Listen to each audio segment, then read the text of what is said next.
So where is the catch? Is it that Max Life only takes in the cream of the cream customers who have no health conditions, no issues from locations where they know there are not a lot of claims coming in? Or are you saying operationally also they'll cover everyone? So basically they're saying you pay your premiums until you're 55 or 60 or 65 depending on what the exit markers are, and then they're saying at that point if you want to exit your plan, we'll return all your premium. And what features are inbuilt and what do you have to pay extra? Is there any inbuilt feature where I don't have to pay extra and I still get the benefit? Hello guys, today we will be discussing Max Life Smart Secure Plus, and instead of me just explaining the features of the policy, I have with me Sushant, who's one of the best advisors here at Ditto, and he's probably advised thousands of people on whether they should be buying Max Life Smart Secure Plus for themselves and if they should be considering this policy as a first port of call when they're buying a term insurance plan. So Sushant, welcome to the podcast again, and let me get straight to it, right? When it comes to Max Life Smart Secure Plus, do you think it's one of the top term insurance plans in India? Because you did say when you recorded the top 5 term insurance plans in India, it was one of the best plans. So what's your take on that? Firstly, good to be back. Thanks for having me once again. But yeah, I think it's definitely one of the top plans available right now. It's quite comprehensive in terms of the features they offer, and I think at the price at which it comes at as well. It overall does offer, complete holistic sort of solution. Right, but when it comes to term insurance, the premise is very simple. I die, my dependents should not suffer. That they should get the money when they expect it the most, right? So when it comes to that, I just want to get a few things off my chest, which is how are the numbers like? The claim settlement numbers, amount settlement numbers, the complaint volume, because these are the metrics that truly matter. Absolutely. So there we've not only looked at the last year's numbers, right? We've even analyzed the last 3 years' numbers and considered an average. This gives you an idea of the consistency as well, right? That are they just performing in 1 year and do they take a straight dip the next year? So on that front, if I were to talk about their claim settlement numbers, they've averaged about somewhere between 99.4 and 99.6, which is some of the highest we've ever seen. Correct. When it comes to the amount settlement ratio, they average somewhere between 94 to 96%, so about 95 is the average we've picked there. In terms of complaints as well, I would say they are a bit on the lower side. So the complaints, how it works with IRDA is for every 10,000 claims made, how many complaints are registered. Their Max Life has an average of about 7 for the last 3 years, right? I think the range was about 3 to 10. And so what's the industry average there, I mean, with complaints? I think in complaints, look, it for some really small brands, it shoots up all the way to 600 as well. So it's a bit unfair to consider that. But if I were to consider the other top 5 players, the range would be somewhere about 3 to 15. Right? The likes of HDFC and Tata are at about 3 complaints per 10,000, whereas ICICI goes up to about 10 or 15. So if I put simply, when it comes to settling claims, would you say that Max Life is perhaps up there with some of the best term insurance providers in this country? Definitely. I think looking at these numbers, I think in terms of these numbers, they take the cake, right? It obviously depends on what factors you consider. But just these numbers, comparing it to the other top 5 players, Max Life is the highest in that front. Got it. Great. So let's look at the features. You said something very interesting in the introduction. You said that Max Life has some of the best features and perhaps more customizable options than most other policies out there. So can you give me an example? What features are you talking about when you're saying about these customization options? Right. So firstly, if I talk about the plan in itself, we'll come to add-ons and riders later. We'll firstly look at the pure term insurance. One, they have a feature called an increasing cover term plan. It's a type of a term insurance where your cover amount increases by 5% every year for the next 20 years. So it adjusts for inflation is what you're saying? Pretty much. Yes. So that's one interesting option. But do you have to pay for this, or is this like a inbuilt You do pay slightly higher. It comes at a slightly higher premium, but essentially you buying a 2 crore plan today, over the next 20 years would take it to about 4 crores. A straight 100% increase. Got it. So it's an attractive feature for those who want that, right? It's coming from a customization point of view. Then they have an option for you to exit your plan somewhere in between and take back your money, the early exit benefit. This is the zero cost term plan. In fact, believe it or not, Max Life was probably one of the first few, I think the first brand actually to start this. They're the first brand. Back in April 2021, when this plan was launched, this feature came out and it kind of shook the industry, right? And over the last 3 years, I've seen every other brand follow suit, and launch this feature in their plans as well. So basically they're saying you pay your premiums until the 50, until you're 55 or 60 or 65, depending on what the exit markers are. And then they're saying at that point, if you want to exit your plan, we'll return all your premiums, excluding GST, of course. Pretty much. Basically, that is the problem. That's pretty much it. So like you said, they do have certain boundary conditions. You have to buy it for a minimum of 40 years and you can exit in the 25th year. Something like that. Right. But they will pay you back all your premiums, excluding the GST that's been paid. Right. So that makes it a bit interesting. Apart from this, I would say now if we go to riders and add-ons, their critical illness is probably one of the most customizable ones I've seen, where they have 3 options. So critical illness meaning if I have a heart condition, if I have cancer of a specified severity, you're basically saying the insurance company will pay out a fixed lump sum, so that I can use that money any way I want, whether to replace my income, whether to probably pay for my medical expenses if I don't have health insurance. But this provision is available with Max Life. And you're saying it's one of the best. It's one of the best in terms of the customizations available. Got it. Right? So like you mentioned, cancer, heart attack. So every company, everyone has their own list that they've done. Now, Max Life has given you 3 different lists and options to choose from. They have a 22 disease variant, they have a 40 illness variant, and they have a 64 illness variant. Now, even here you have a couple of variants which are paid over and above the term insurance. So basically, you're saying if I buy a policy for, say, with a sum assured of 2 crores, then the money for the critical illness rider will be paid out on top of the 2 crores, right? The 2 crores will always be there. It's not paid from the 2 crores. Yes. So for the 22 and 64 variant, that's how it would work. For the 40 variant, it's accelerated. It comes out of your 2 crores. It comes out of your 2 crores. So it gives the customer the option to choose, right? So they can pick and choose. Exactly. I want what list I want, how much I'm willing to spend. He can pick his option there. Got it. Coming to another rider called waiver of premium. Right. They're quite good on that front. Waiver of premium being in case there's a critical illness or a permanent disability, your future premiums are waived off. You don't need to pay anything from that day on. Now, some brands out there cover only critical illness, some cover only permanent disability.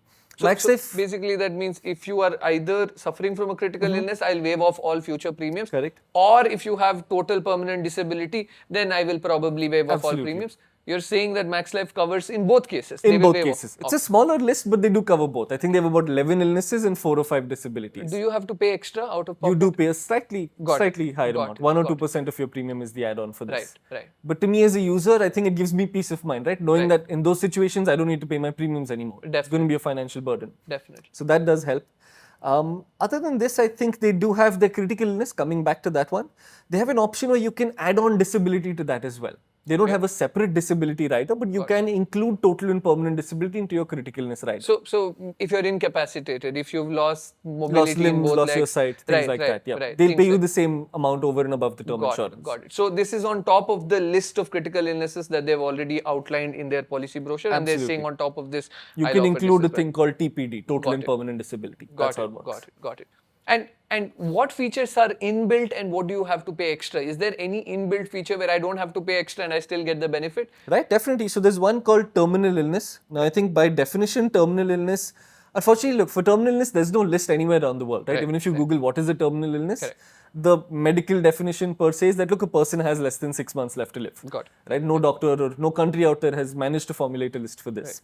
So Max Life says in case a person is terminally ill, they're willing to pay his term insurance upfront. Got it. Reason being, a doctor's given in writing that, look, this person might not be there at 180 days later. So they might as well use that money, Might as well right? use the money, Anyway, absolutely. Yeah. So this is a free inbuilt feature, but Max Life has set a cap of 1 crore. Meaning if my term insurance is for anything higher than 1 crore, they will pay me 1 crore and the balance is still kept with them. Got it. Post the demise of the person is when the family can come and claim that money. Got it. So you do get the entire amount.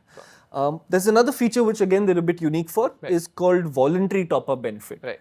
So most term insurances, once you buy it, they don't give you the option to customize or increase your cover later. So you're saying if I have a policy for 2 crores and then I decide that, my expenses have gone up, I probably need more cover than I originally imagined. You're saying I don't have the provision to do it within that policy. Absolutely. Most companies out there don't give you that option because it's locked in, right? You've managed to lock in the price and you've done your medical checkup and everything.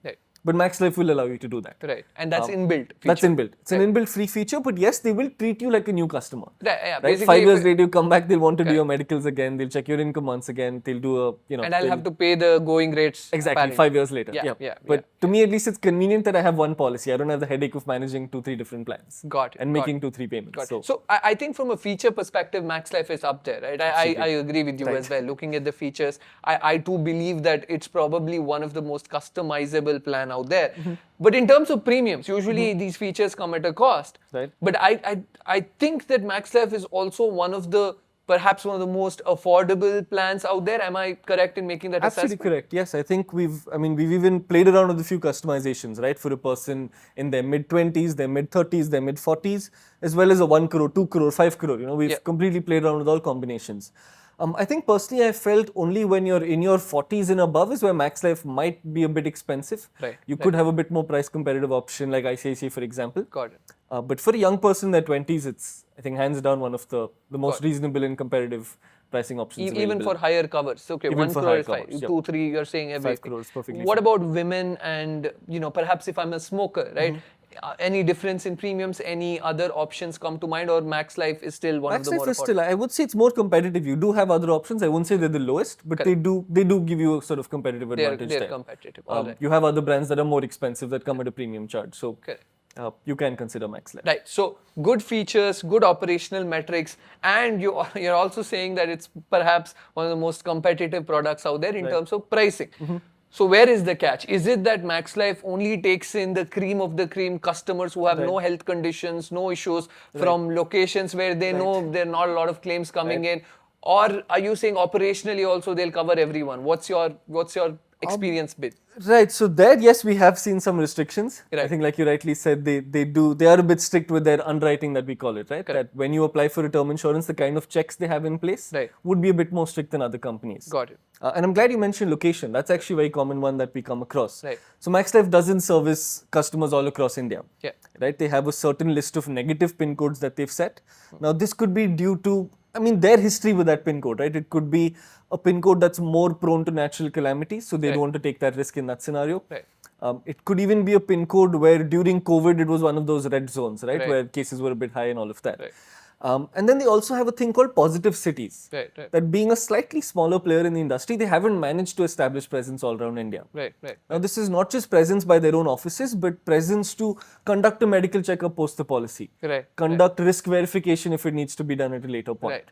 So you're saying that that's not available in these cities? That's not available in all cities. I would say there are a few tier 3 cities maybe where you might not find them. But for all tier 1 cities and major metros, they are quite comprehensive. They're available. Yeah. Right. So no issues there. Got it. And finally, when it comes to recommending Max Life Smart Secure Plus, right? I'm sure that you've profiled customers and you've said this is a plan for you. Right. Who is this plan for? If you had to summarize it in a few sentences, who is Max Life Smart Secure Plus for? I think one for anyone in their early 20s, mid 20s, where you end up getting the good features like early exit or zero cost as well. Because you need to buy the term plan for 40 years. Now, someone who comes to me in their mid 30s, mid 40s, I wouldn't suggest them a 40-year term insurance. Right. Buying it till your 70s or your 80s. Right. So that way he gets an advantage there. It's price competitive. So most young people buying their first term insurance are a bit, sensitive in terms of pricing. So I think there as well, they do have an advantage. But what about brand equity? Like Max isn't, it's a big brand, but it's still not like a ICICI, HDFC, LIC, etc. So what about that? What are your thoughts on that? I think something that's helping them there over the last couple of years is the Axis Bank joint venture that's come in. Right. So over the last 3-4 years, Axis Bank has been purchasing more and more stake in them. Right. Where I believe now it's almost 20 to 30% of a stake that they hold. Right. So I think being backed by the third largest private bank in the country, I think that does give them a slight advantage there. And they are building a name for themselves. Got it. I think this was very useful, Sushant. I think we've summarized most things that we have to do when it comes to Smart Secure Plus and Max Life as a brand. But if you have any more questions, like always, don't forget to book a call with one of our advisors. As you can see, Sushant is well equipped to handle most queries, and I'm sure that most people working at Ditto are equally well equipped to deal with your queries. So if you have specific questions on what policy to buy, whether you should consider Max Life or whether you should consider different term insurance providers, and generally if you have difficulties with filing your applications and making a claim eventually, don't forget to check out Ditto Insurance. We have our link in the description box below. Just book a free call and we'll take care of the rest. So I hope you enjoyed this video. Like always, like the video, subscribe to this channel, and leave us your comments and thoughts about this video. Do you want us to do more of this stuff, or do you prefer just somebody sitting in front of the table and explaining the features? Let us know in the comment section below, and I will see you again soon. Until then, happy insurance hunting.